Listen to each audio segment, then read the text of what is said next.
Infosys final రౌండ్కి prepare అవుతున్నావా? HR రౌండ్లో ఏమడుగుతారు? టెక్నికల్ క్వశ్చన్స్ ఏముంటాయి? ఇంగ్లీష్ ఫ్లూయెన్సీ లేకపోతే రిజెక్ట్ చేస్తారా? టెన్షన్ పడకండి, ఇవన్నీ కూడా ఈ వీడియోలో డిస్కస్ చేయడం జరుగుతుంది.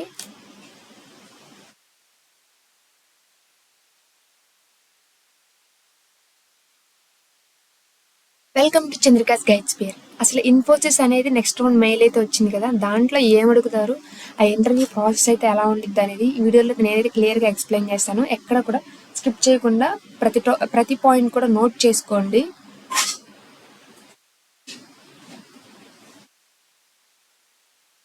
ఎవరైతే ఖచ్చితంగా క్రాక్ చేయాలనుకుంటున్నారో వాళ్ళైతే ఎక్కడ కూడా మిస్ చేయకండి, పక్కాగా యూజ్ అవుతుంది ఈ వీడియో అయితే.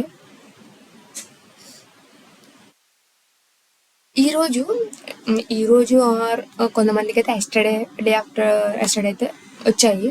డే బిఫోర్ ఎస్టర్డే అయితే ఏంటి అంటే ఇన్ఫోసిస్ మెయిల్స్ వచ్చాయి, లైక్ లొకేషన్స్ని సెలెక్ట్ చేసుకోండి అని చెప్పేసి వాళ్ళకి ఒక మెయిల్ అయితే వచ్చింది. ఆ మెయిల్లో వాళ్ళకి నెక్స్ట్ రౌండ్ ఎప్పుడు అనేది కూడా మెన్షన్ చేశారు మ్యాక్సిమం. లైక్ ఎవరైతే షార్ట్ లిస్ట్ అయ్యారో వాళ్ళకి 24th 26 అలా ఉంటుందని చెప్పేసి, May 26 or 24th ఉంటుందని చెప్పేసి మెయిల్ వచ్చేసింది.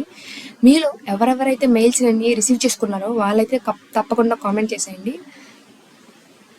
ఇంకా సో వీటితో స్టార్ట్ చేసేస్తున్నాను, ఎక్కడైతే స్కిప్ చేయకుండా చూడండి. ఎవరైతే మన ఛానల్ న్యూగా వచ్చారో వాళ్ళైతే సబ్స్క్రైబ్ చేసుకొని సపోర్ట్ చేయండి. ఫస్ట్ అండర్స్టాండింగ్ చేసుకోవాల్సింది ఏంటి అంటే, ఇన్ఫోసిస్ అనేది ఫైనల్ రౌండ్ కదా ఇది. ఆ ఫైనల్ రౌండ్లో మోస్ట్లీ టెక్నికల్ ప్లస్ హెచ్ఆర్ మిక్స్డ్గా ఉంటుంది. ఇన్ఫోసిస్ అనేది ప్రిపరేషన్ అనేది చాలా అంటే చాలా ఇంపార్టెంట్. ఎందుకు అంటే this is a final round అన్నమాట.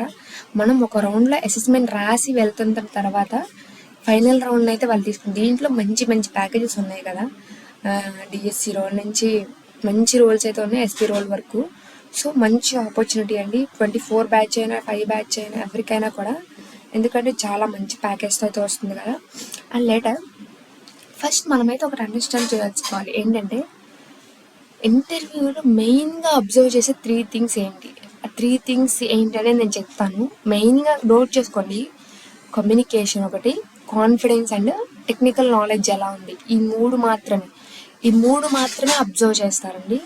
కమ్యూనికేషను, టెక్నికల్ నాలెడ్జ్ ఎలా ఉంది అండ్ కాన్ఫిడెన్స్ ఎలా ఉంది, ఈ మూడు మెయిన్గా అబ్జర్వ్ చేస్తారు. తర్వాత మీరు ప్రతి దాంట్లో పర్ఫెక్ట్గా ఉండాల్సిన అవసరం లేదు. మీకు చెప్తున్న ప్రతి ఆన్సర్లో కూడా కాన్ఫిడెంట్గా కమ్యూనికేషన్ అనేది మంచిగా ఉంటే చాలు. తర్వాత మీరు ఏదైనా ఆన్సర్ చెప్తున్నప్పుడు దాన్ని హానెస్ట్గా అయితే ఆన్సర్ చేయండి, కాన్ఫిడెంట్గా అయితే ఉండండి, అండ్ బేసిక్ కాన్సెప్ట్స్ అయితే క్లియర్గా ఉండండి. మనకి ఫస్ట్ ఆఫ్ ఆల్ మనం ఇంటర్వ్యూ ప్రాసెస్కి వెళ్ళంగానే మనకి అయితే మ్యాక్సిమం ఇప్పుడున్న ప్రాసెస్ ప్రకారం అయితే మనకు ఒక కోడింగ్ క్వశ్చన్ అయితే ఇవ్వడం జరిగింది. ఆ కోడింగ్ క్వశ్చన్ అయితే మ్యాక్సిమం 15 to 30 minutes ఉంటుందండి. ఈవెన్ ఆ క్వశ్చన్ మీరు ఏం చేస్తారు అంటే, మిమ్మల్ని అసెస్మెంట్లో అడిగిన ప్రతి కోడింగ్ క్వశ్చన్ అయితే ప్రిపేర్ అయ్యి వెళ్ళండి. అది ప్రిపేర్ అయ్యి వెళ్ళిన తర్వాత మీరు normal coding questions, basic DSA questions, advance DSA questions కూడా ప్రిపేర్ అవ్వండి. ఎందుకంటే ఆ ఫస్ట్ రౌండ్లో మీరు ఇచ్చే పర్ఫార్మెన్స్ని బట్టి మీరు ఫైనల్ రౌండ్లోకి అయితే వెళ్తారు. ఆ ఫస్ట్ రౌండ్లో కోడింగ్ మీరు అందరూ క్లియర్ చేయాలని నేను మనస్ఫూర్తిగా కోరుకుంటున్నాను, అండ్ ఆల్ ది బెస్ట్. తర్వాత ఆ కోడింగ్ క్వశ్చన్ అనేది మీరు ఎఫిషియెంట్గా మంచిగా, లైక్ వాళ్ళు ఇచ్చిన టైం స్పేస్లో కనుక మీరు టైం అండ్ ఆబ్జర్వర్ స్పేస్లో కనుక మీరు రాయగలిగితే మీకు మంచి ఆపర్చునిటీ వస్తుంది. మీరు మిమ్మల్ని నెక్స్ట్ రౌండ్కి అయితే ఇమీడియట్గా పంపిస్తారనమాట. అక్కడ మిమ్మల్ని హెచ్ఆర్ అడగొచ్చు, టెక్నికల్ అడగొచ్చు. ఆ రెండింటిలో కూడా మీ కమ్యూనికేషన్ అనేది చూస్తారు, మీ కాన్ఫిడెన్స్, యాటిట్యూడ్ అనేది కూడా చూస్తారు. ఫర్ ఎగ్జాంపుల్, మీరు కోడింగ్ క్వశ్చన్ క్లియర్ చేశారు, మీరు ఫైనల్ రౌండ్కి వెళ్తున్నారు, ఖచ్చితంగా మీరు అందరూ క్లియర్ చేయాలని నేను మనస్ఫూర్తిగా కోరుకుంటున్నాను. అక్కడ మిమ్మల్ని అడిగి ఫస్ట్ థింగ్ ఏంటండి, ఎవరైనా ఏమడుగుతారు, సెల్ఫ్ ఇంట్రో అడుగుతారు. మీరు ఆ సెల్ఫ్ ఇంట్రోలోనే మీ కాన్ఫిడెన్స్ అనేది కనపడగలిగితే అండ్ చాలా చాలా బాగుంటుంది. మీరు ఆ సెల్ఫ్ ఇంట్రోలో మీ రెజ్యూమ్ని క్యారీ చేస్తారు కదా, ఆ రెజ్యూమ్లో మీరు పెట్టిన ప్రతిదీ కూడా ప్రిపేర్ అవ్వండి. ఈవెన్ ప్రతి లైన్, ప్రతి వర్డ్ కూడా ప్రిపేర్ అవ్వండి. మీరు ఇంటర్న్షిప్స్ పెడతారు, సర్టిఫికేషన్స్ పెడతారు, మీకు సర్టిఫికేషన్ ఎలా వచ్చింది, దాంట్లో ఏం చేశారు, ప్రతిదీ కూడా అడగడం జరుగుతుంది. ఈవెన్ చిన్ని కంపెనీసే ఇంటర్న్షిప్స్ మీరు ఏం చేశారు ప్రతి అంత టఫ్గా అడుగుతున్నప్పుడు, అంత ప్యాకేజ్ ఇస్తున్నప్పుడు ఖచ్చితంగా అయితే క్లియర్గా అయితే అడుగుతారు. మీరైతే క్లియర్గా అయితే ఎక్స్ప్లెయిన్ చేయడానికి ట్రై చేయండి. ప్రతి టాపిక్, ప్రతి వర్డ్ అనేది మీకు తెలిసి ఉండాలి. మీ రెజ్యూమ్లో పెట్టింది ప్రతిదీ నేర్చుకుని అయితే వెళ్ళండి. ఆపర్చునిటీ మళ్ళీ రాదు, ఒకసారి వచ్చిన తర్వాత నేర్చుకుని వెళ్ళండి. మీకు చాలా టైం ఉంది, వితిన్ మ్యాక్సిమం 15 days అయితే ఉంది కదా, పక్కాగా వెళ్ళండి ప్రిపేర్ అయ్యి. ఇంకా ఎవరికైతే ఇంకా మెయిల్స్ రాలేదో వాళ్ళకి మెయిల్స్ వస్తాయండి. కొంచెం వెయిట్ చేయండి, కొంచెం పేషెన్స్తో ఉండండి. మేబీ వాళ్ళు బ్యాచెస్ వైజ్గా అయితే మెయిల్స్ అయితే రిలీజ్ చేస్తున్నారు అనుకుంటా. సో వచ్చిన వాళ్ళు మాత్రం, ఇచ్చిన వాళ్ళైనా రాకపోయిన వాళ్ళైనా మీ ప్రిపరేషన్ ఎక్కడైతే ఆపకండి. ఎందుకంటే మీకు మెయిల్ రాకపోయినా ఈ ప్రిపరేషన్ ఇంకో చోటనే యూజ్ అవుతుంది పక్కా. తర్వాత అక్కడికి అయిపోయింది. మీరు మీరు మీ సెల్ఫ్ ఇంట్రో అనేది ఇచ్చేసారు, అది కాన్ఫిడెంట్గా ఇచ్చారు, మీరు ప్రతిదీ ఎక్స్ప్లెయిన్ చేశారు. మీరు ఏదైనా వాళ్ళు ఏదైనా మీ రెజ్యూమ్లో క్వశ్చన్ రైజ్ చేసినా మీరు ఆన్సర్ చేయగలిగేలా ఉండాలి. అక్కడికి అయిపోయింది. తర్వాత సెల్ఫ్ ఇంట్రడక్షన్ అయిపోయింది కదా, దాంట్లో మీరేం చెప్తారు, name, college, skills, projects, stunts, career interest అన్నీ చెప్తారు. అయితే మీరు మెయిన్గా ఇన్వాల్వ్ అవ్వాల్సిన టాపిక్, ఎక్కువగా డెప్త్గా ప్రిపేర్ అవ్వాల్సిన టాపిక్, డెప్త్గా అడిగే టాపిక్ ఏంటంటే టెక్నికల్ టాపిక్. టెక్నికల్ ప్రిపరేషన్ అనేది ఇంపార్టెంట్, ఎందుకంటే వాళ్ళు మెయిన్ మిమ్మల్ని తీసుకున్నది టెక్నికల్ నాలెడ్జ్ కోసం. బట్ మీరు టెక్నికల్ అడ్వాన్స్డ్ వెళ్ళే ముందు బేసిక్స్ అనేవి కంపల్సరీ రావాలి. బేసిక్స్ అనేది సమ్ టైమ్స్ పెద్ద పెద్ద కంపెనీ అయినా ఒక చిన్న బేసిక్ క్వశ్చన్తో మిమ్మల్ని షార్ట్ లిస్ట్ చేసే అవకాశం అనేది ఉంటుంది. మీరు ఆ ఫస్ట్ రౌండ్ ఆ కోడింగ్ క్వశ్చన్ సాల్వ్ చేసి మీరు ఫైనల్ ఇంటర్వ్యూకి వచ్చిన తర్వాత వాళ్ళు మిమ్మల్ని ఏ టెక్నికల్ క్వశ్చన్ అయినా అడగచ్చు. అది ఊప్స్ బేసిక్స్ అవ్వచ్చు, పైథాన్ వేరియబుల్స్ టాపిక్ అవ్వచ్చు, లేకపోతే డిబిఎంఎస్ అవ్వచ్చు, ఎస్క్యూఎల్ క్వరీస్ అవ్వచ్చు, జావా అవ్వచ్చు, ఏదైనా అది హెచ్టిఎంఎల్ అవ్వచ్చు, సిఎస్ఎస్ బేసిక్స్ అవ్వచ్చు. మీరు పక్కాగా డిఎస్సి రోల్కి వెళ్తున్నా, ఎస్పీ రోల్కి వెళ్తున్నా, బేసిక్స్ అనేది ముందు మీరు పక్కా నేను 100/100 ఉన్నాను బేసిక్స్ అన్న తర్వాతే నెక్స్ట్ అయితే అడ్వాన్స్డ్కి వెళ్ళండి. కానీ బాగా నేర్చుకోండి ఏది నేర్చుకున్నా. లేటర్ ఆన్ దట్ మీరు నేర్చుకోవాల్సిన టాపిక్స్ ఏంటి అంటే పైథాన్లో బేసిక్ నుండి అడ్వాన్స్డ్ అన్ని టాపిక్స్ నేర్చుకోండి. లేదా డిఎస్ఏ మేము జస్ట్ ఇప్పుడే నేర్చుకుంటున్నాం ఇన్ఫోసిస్ కంటే మీడియం లెవెల్ వరకు అయితే సరిపోతుంది అని చాలా జాగ్రత్తగా నేర్చుకోండి ఇంపార్టెంట్ టాపిక్స్ అన్నీ కూడా. తర్వాత MySQL అయితే చూడండి, ఇంపార్టెంట్ క్వరీస్ అవన్నీ అడుగుతారు, మీరు సాల్వ్ చేయగలగాలి. మీరు ఏది నేర్చుకున్నా థియరీ వైజ్గా కాకుండా టాస్క్ వైజ్గా అయితే నేర్చుకోండి.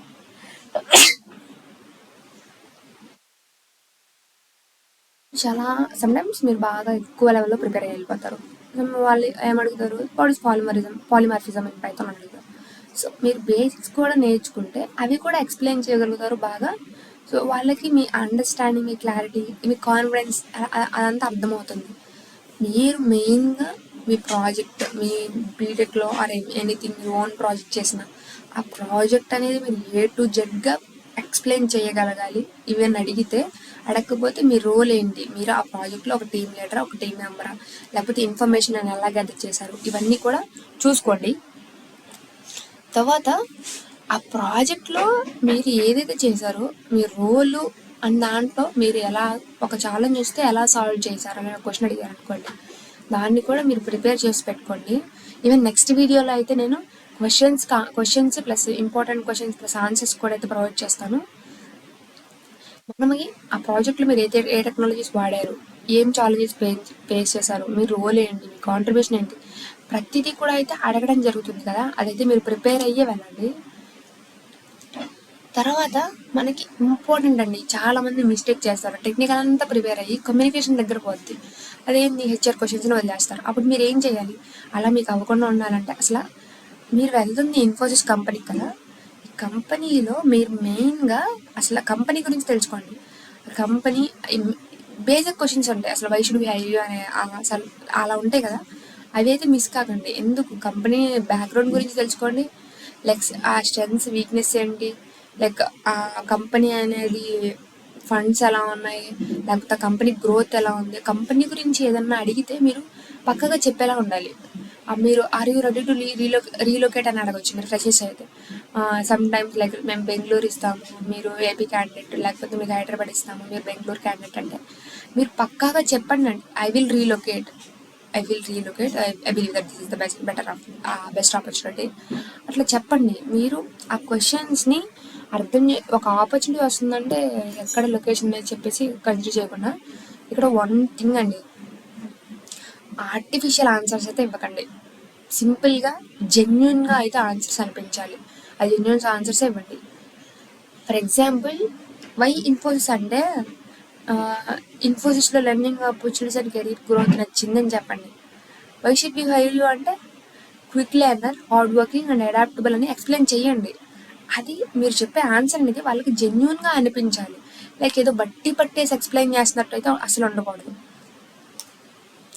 నేనైతే మీకు కొన్ని కమ్యూనికేషన్ టిప్స్ అయితే ఇస్తాను. అవి ఏంటంటే, చాలామంది స్టూడెంట్స్కి ఇంగ్లీష్ ఫ్లూయెన్సీ గురించి ఫియర్ ఉంటుంది. లైక్ నాకు అంత కమ్యూనికేషన్ రాదు, నాకు టెక్నికల్ నాలెడ్జ్ ఉన్నా నేను దాన్ని ఎక్స్ప్లెయిన్ చేయలేను. But trust me, perfect English కన్నా కాన్ఫిడెన్స్ అనేది చాలా అంటే చాలా ఇంపార్టెంట్ అండి. ఈవెన్ మీరు టెక్నికల్ బాగా చెప్తున్నారు, కొంచెం కాన్ఫిడెన్స్ అనేది మంచిగా ఉండి ఇంగ్లీష్లో మిస్టేక్స్ ఉన్నా nobody will care that. So simple ఇంగ్లీష్లో మాట్లాడినా ప్రాబ్లం లేదు, బట్ కొంచెం స్లోగా అయితే మాట్లాడండి. స్మైల్ మెయింటైన్ చేయండి. ఫియర్ అనేది ఎక్కడా కూడా మీరు చూపించకండి. ఐ కాంటాక్ట్ మెయింటైన్ చేయండి. తర్వాత ప్యానిక్ అవ్వకండి. మెయిన్ చెప్పేటప్పుడు చాలా కాన్ఫిడెన్స్గా అయితే ఉండండి. If you don't know the answer, I'm not fully aware currently, but I'm willing to learn అని చెప్పండి. ఇది పాజిటివ్ ఇంప్రెషన్ అయితే క్రియేట్ చేస్తుంది. ఇన్ఫోసిస్ ఇంటర్వ్యూ క్రాక్ చేయడానికి జీనియస్ అవ్వాల్సిన అవసరం లేదండి. కన్సిస్టెన్సీగా ఉండి ప్రిపేర్ అయ్యి కాన్ఫిడెన్స్ ఉంటే చాలు.